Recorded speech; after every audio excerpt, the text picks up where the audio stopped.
Well, tonight we begin a new series, and as you saw on your bulletin, there's a bunch of boxing gloves. I didn't come up with that particular picture, but I like it. I think our office manager has done a good job in putting that particular thing together because Jude is calling us to fight.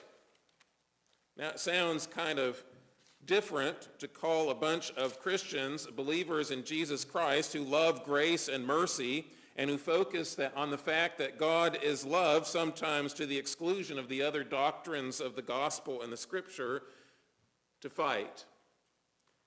But here you might have noticed the title of this particular series is called To Contend for the Holy Faith.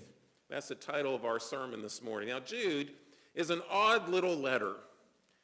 It's odd because it's the only letter we get from an individual that we know very little about. We think that this Jude is the Jude who was the brother of Jesus himself and also of James, actually a half-brother of Jesus. This letter is full of angels, quotes from the Apocrypha, that is, books that are not considered scripture but have some interesting things to say. He focuses on clusters of three. Great for an American preacher who loves to emphasize 3 points in a sermon. And then there are also many rather obscure Old Testament references.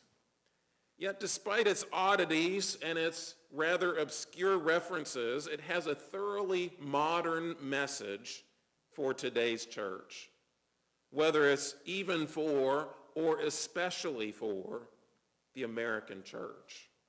We all need to hear these words of a siren call to contend for our faith.